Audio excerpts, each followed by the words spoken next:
Hello everyone, welcome back to Zizo's Finance Minute. We are so excited. It's the first episode where we actually have a guest in studio. So before we get started, remember to like, to share, to subscribe, right? Because there's someone in your network whose this information will be very valuable for. With me in studio today, I've got the amazing Bantu Bungane, who is a creative. She's just a phenomenal personality. She is someone you need to meet in your life. Bantu, thank you so much for accepting our invite. We are truly honored. Oh man, thank you so much to Zizo's Finance Minute. What an honor to be on ZFM. Yes. What an honor. Like, it's truly an honor. Not only are you my broker, my financial advisor, but now you are a person who's tell them, Bantu. Somebody who's, helping others do what they need to do in order to make sure that they are financially set for tomorrow. I love it. So Bantu and I have been on a financial planning journey for the last, 3-4 years? Not even more. Because Liwa is 7 now. So, Don't joke, it's been that long. Even before Liwa was born. Yes, today I'm doing such amazing things in life, Bantu, thank you for having us. So this is just going to be a casual conversation where I just want to get a better understanding of your journey and what your experience has been, because you are not only young or employed, but you're also self-employed. You're an entrepreneur. You're juggling so many balls. It becomes very difficult sometimes, in inverted commas, to prioritize your financial well-being, especially given that sometimes your income might fluctuate. It becomes tricky to stay consistent on the financial planning journey. So today's conversation is literally just to get a better understanding and to give hope out there that regardless of what your current circumstance is, it's important to stay committed. And how do you then practically stay committed? Right. Okay. So first question. Okay, so take us back to the beginning. What was your relationship with money growing up? So growing up with both my parents being professionals in the medical field, growing up, sakula tina, not lacking. And I'm not saying that just to boast or to make my life feel like I've had it all in life. But growing up, it was like, money is something that is readily available. Money is something that, it's something that you will always have. So growing up, it was that thing that it was exposed to me because with that blessing from my parents who are working hard, ensuring that we've got the best, ensuring that we had, a life where we can testify and say, man, our parents did a great job raising us because of their hard work and how they set up also their financial structures in order for us to benefit in the long run. And I'm even now looking back and I'm like, my parents did a great job with that. And when I look at my life, I'm like, hey, that's why we're working so hard as a single parent. I want my daughter to experience that life as well, my mom taught me how to manage finances, or my mother was able to provide for me in any aspect when it was required, So growing up, that's what the journey of money was. But I think also I had to also learn that background with money, it changed as you grow older, because you get to now realize, no man, what my parents went through is what I'm also going through. Sometimes you wouldn't understand and you'd be like, but then that is because of the relationship of money and how one person can adapt to money or how they respond to money. So I think that is what I've also learned and be exposed to over the years as I've been growing older. Okay. So you mentioned something very important, that you grew up with a solid financial foundation that the parents had laid out for you. Yes. Do you think in any way that perhaps lessened the pressure on you to want to then do it for yourself? Because perhaps subconsciously the parents would have always been there, and then you got to a certain age where you're like, well, hang on, I'm working now, and now the parents have discovered boundaries, and now they're like, well, we're not going to be helping you out anymore. So at what point did you then decide to want to do it for yourself and build on a solid foundation that the parents had already worked so hard for you on? Funny enough, I have somebody who says that I'm a trust fund baby. Okay. Because you know, being an adult, my parents used to do so much for me. First car, bazali. You know, first place, abazali. And then until I got to that point, I was like, okay, maybe now this is starting to become a lot. Let me step up. And I think, and I don't want to blame them. I want to say thank you to them, because it gave me a stumbling block or a stepping block to build on. It also brought about a lack of also working hard on my side. If I'm honest, now I then relied on them always. And I think some of us also growing up, when we have our parents backing financially, some of us were like, in fact, no, Bakona, they've got me. Until you get to that moment and you're like, actually, I need to now step up. I need to do it for myself. And I think when I got that light bulb moment was when I then became a parent, and I realized, actually, I can't always look to my parents, because there's another person, another human being who's looking to me. So that was the light bulb moment for me, to be like, okay, Bantu, it's time to grow up. I didn't really have much of a choice, though. I had to really step up, because I then had to then have all these things in place, so that one day when my daughter gets to that age now, or something happens to me, there will be something in place to help her to continue 100%. Living life, and not have this pressure of, I don't know where the next meal is going to come from, or where my school fees are going to be paid up, and all those things. So I had to have those sober conversations with myself and be like, if I were to be gone, so what would happen to my daughter and her life? Okay, I love that. Did you come to that realization, or did your broker help you? But I mean, you touch on something very important, Bantu, in terms of legacy creation. Yeah. One of our drive naturally in this industry as ZFM, the awareness that we create is to say we need to get to a point where we create legacies for our financial dependents, for our children and so forth.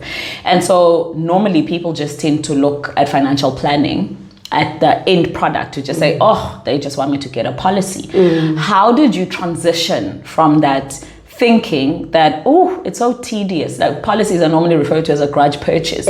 How did you switch to understanding it as a necessary part of your financial planning portfolio? I think, yes, my broker did play a huge part in that. Oh, you don't say. Seriously though, because we then had conversations which led me to understand that what is the purpose of financial planning. And I think, you know that term that says you aren't able to understand Umnyumtu without walking in their shoes. I had to then walk in the shoes of my daughter and to realize, okay, if something were to happen to her, what would then happen if I'm no longer there? Because she's dependent on me, right?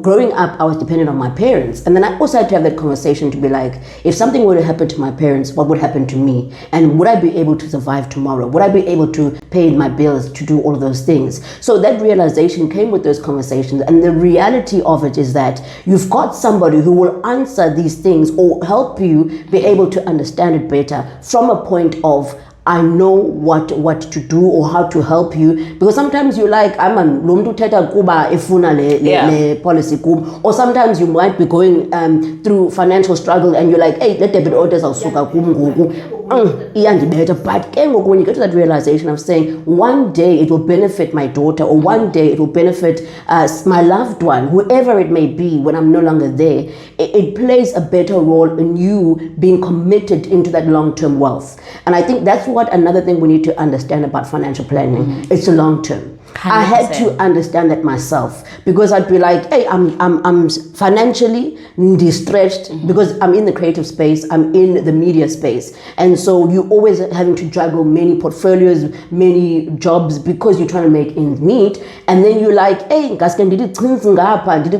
or remove this policy. But you realize in the end, who's it going to be for? Because if I then remove my life cover, for example, and then something happens to me, and then I need to get a protection income or get that payout to help me in that interim, when I realized that I don't have that cover anymore, you know? 100%. So these are the conversations that I also had to have with myself. But it's not about this short term, but it's a long-term goal. And one day I will also benefit from it, but also my loved ones will also benefit from it. Love it. Now, Bantu, while we are on the conversation of legacy creation, it is not very common in our families, especially Black households, where we discuss legacy planning. So you touch on something important, like when I'm not here or when my parents aren't here. Have you ever sat with the family to say, guys, if you're not here, and not to say I'm demanding a legacy or some sort of inheritance from you in your absence, but if you're not going to leave anything, at least don't leave any debt behind. Yeah. Has that conversation, your journey with financial planning, filtered over to our parents? Because sometimes the older generation, we're so caught up in chasing and building the solid foundation for the children that we don't necessarily have a will in place. Like, so you would have learned the hard-working component, you would have learned the skill of having savings in place from the parents, but not necessarily then understanding how it comes and ties in. Yeah. So I think one of the conversations that I had to have also with my parents is the whole will, but also life cover. The reason why I'm saying that, or asking them what's in your life cover or what's in your will, was because I had to get to that conversation with myself when I was putting a beneficiary down. So for example, when with my life cover, my beneficiary is my daughter, right? Now, if something would happen to me now, she's 7 now, who would then take over? Because she's still a minor. So I had to have the conversation with my parent and say, okay, because you would be then the legal guardian, her legal guardian, then I'm going to put you as the interim beneficiary, né? Until she gets to a certain age. So then we then started having these conversations after I realized, man, now I need to understand if something were to happen to my parents, what happens to the house that we have, that we call Ekai? What would happen if they're gone and then we've got all these, I wouldn't say overheads, but like all these things that need to be covered. These costs that are born, So what would happen to them? So I had to have this conversation with them when I became financially savvy based on the decisions that I was also making for my daughter and the legacy that I was building. So the conversation went like this. I went and I said to Dad, okay, fine, you've got a will in place. What does the will say? Because I'm not fighting with my siblings when you are gone and then we're under pressure, so okay, we can't keep up with the rates, kamaspala, and the first thing we want to look at is let's sell this house because we can't afford it. I mean, both my parents are in the medical field, medical profession, and my brothers and I, we are creatives, right? We are, Thankfully, my parents gave us that liberty of choosing the careers that we go into. But now, because of that, because we don't have that stable income, I'm going to put it that way, né? We don't have that career that is like a teacher, a policeman, those type of industries where you say to Konba, okay, I'm in this industry, it's going to be smooth sailing. Yeah, 25th of the month, my paycheck comes in. And I know I've got a car, I've got a house, I've got all these things that I've got because of my career, these assets. Tina, again, we're not like that with all three of us, with my siblings. So we've had to have those conversations with my parents so that we also understand, okay, once they're gone, how do we then ensure that the legacy continues that they have also set,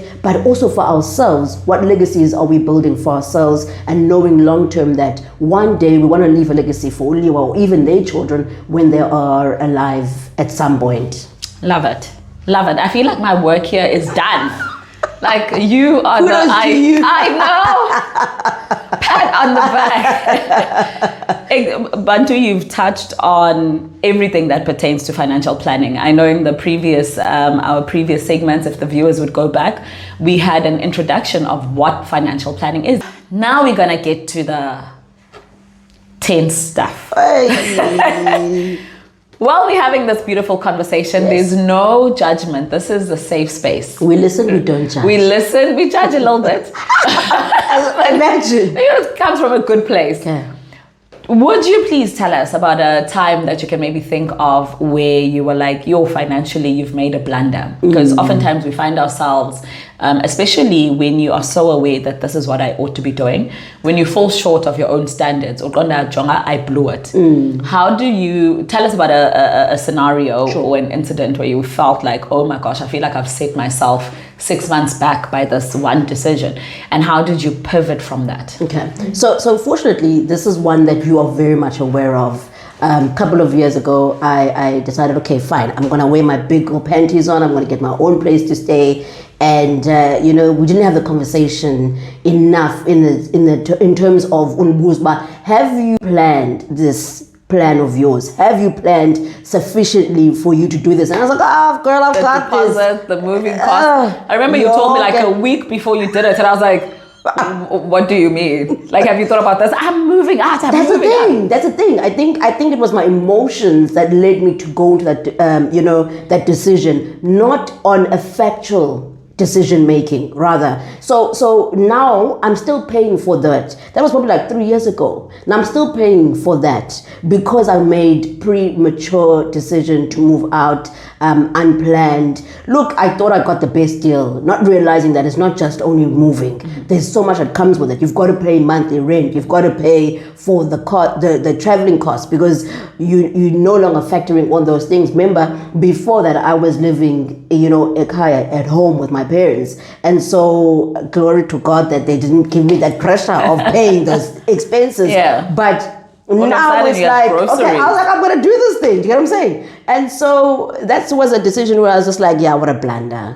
And I remember a friend of mine, and he's like, but why did you do this? And I'm like, because I wanted to. What's the problem? And I think sometimes we learn the hard way, 100%. Because now I know before I do such a move, I've got to check in with my broker, or I've got to check in with my finances. And that's what we tend to do as individuals. We don't do that check before we make a move. I've got a friend also who also said the same thing. She said that she made a decision, but she didn't check in her finances and check where she is financially, and she made a move, and now it cost her a lot. So we tend to run away from that and being real and honest with ourselves with the state of our finances. But if we have these conversations and having brokers that are not judgmental, that will tell you, are you sure about the move? So these are the things that we ought to be learning from, and how I have come through all of that. I look back and now that was a lesson learned, not a mistake. Yeah. And now I'm advising friends that are saying, okay, I want to move out. Recently, a friend of mine reached out to me and was like, I just bought a house, and I'm like, hey, my friend, knowing the state of your finances, because this friend also would like to borrow from me money, and I'm like, my friend, are you sure about this move? And she's like, yes, I'm certain. And I said, these are your emotions speaking. And I said to her, take it from me, I was there. Before you make this decision, think about it thoroughly. Speak to your broker, speak to your person that you can account to before you make this move. And so she was like, she really appreciates my honesty and my vulnerability, so that she can also do the right thing going forward. I'm excited. Okay, as we wrap up, Bantu, right, in closing, I know we have been on this journey for a while now. Yeah. If there was one thing that you would say to the younger version of yourself, or perhaps to a viewer who's still like, financial planning, they just want to sell you. When a financial advisor calls you for a review, they just want to sell you something.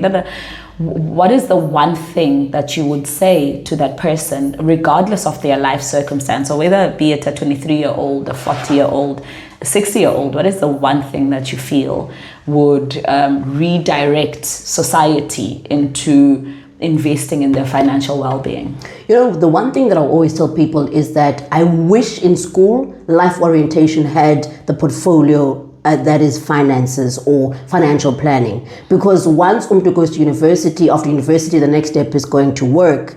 We should be then already having those conversations with financial advisors to say, okay, I'm out of school now, I'm working, this is what I'm getting. In the long term, how can I make myself better financially so that I'm not in so much debt, I'm not in so much trouble, and having that understanding of what is financial well-being, so that we can make better decisions growing up. That is something that I want to emphasize to so many individuals and young people, especially in the media space. We see so many of them now going for Back My Buddy campaigns, or having campaigns online saying that, please help me, the industry is not employing me, I'm not getting gigs and all this. But if we make better choices with our finances and have conversations with each other and say, how about you look long term and not short term? Because once you make it, I was listening to one of these influencers talking about how they made R1 million and they bought the house, they bought this, this, the board, that. Nowhere in the conversation was them talking about investing and putting money away so that when the rainy day comes, they're going to have something in place. But maybe in 5 years' time, we're going to see now Back a Buddy campaign from this in person who had this money. So these are the type of conversations I think we ought to be having and making choices that are long-term, not short-term. Because we want to have the wig, we want to have the beautiful clothes on and all the lifestyle, go to the Maldives whenever we want to look good on social media. But once you come back from the holiday and you face reality when everybody's looking for you because you're not paying bills, how are you going to respond? How are you going to show up continuously? Recently, a friend, I'm going to call her a friend, a very young friend of mine got retrenched beginning of the year. And then she started with a business, opened a business, and then one day we hear the news that she didn't wake up. She went to bed and didn't wake up. And I think that was just the stress and the pressure of having to cope financially. So if we make better decisions and we reach out to people that can help us, we would be far better off as individuals. I'm not saying I'm perfect. I'm far from it. I'm paying for the mistakes that I made. But when I'm educating my daughter, like for example, she was like, Mama, this morning, can we go and play games at Hemingway's? And I'm like, gorgeous girl, we're on a budget. So the budget, we've depleted it because last week we went for something, we did a fun activity. So now let's only do things when we can, not just splurge and do whatever because you can't. Let's rather save. And I know sometimes I work too hard. I want the wig. I want the even the lady that sells me hair. I tell her, okay, fine. Boni says, let's see how we can save in order to get that. And I'm like to her, okay, I'm expecting invoice A, B, and C, and D. I'm going to save that money. And then once I get those payments, I'm going to save it and then we'll make that purchase. Not because of it's going to be a spur of the moment thing, but I've planned for it. And we don't want to be those people where we think credit belongs to us. That's another conversation that we need to have as human beings. Credit doesn't belong to you. And so when they want to give you this credit, you want to jump at it and you're like, yes, it's about yam, it's about mandi. And then you realize in the end, actually, it doesn't belong to me. And Lomtu that gave me this credit wants it back over and above what I borrowed. So those are some of the conversations that I had to have. And as much as they were painful to have these conversations, and as much as now I'm still learning this journey and doing better, I hope somebody else can also get to that point of saying, okay, I hear Zizo when she's educating us on ZMF, and I hear her and all the blogs that they share on the various socials. Those are the educational tips that we should be learning from so that we can make better choices. Thank you so much, Bantu. This has just been such an eye-opener. I feel like you've closed the season for us, or opened the season with a proper bang, and you've shared some practical tools. And so ZFM family, you heard it from Ms. Bantu Bungane. Financial planning is a must. It is not optional. Budgeting is a must. It is not optional. Leaving behind a legacy is a must. It is not optional. And no one is coming to save you. I think that's another big takeaway, where you're like, okay, you might have grown up where the parents had done everything, but there comes a time where you need to reel it in yourself, where you're like, okay, well, now how do I charter and build from where the parents have placed us, so that the ones that come after me are not as affected. Again, please like, please share, please subscribe, and follow us on all our social channels. Until next time, goodbye. Bye.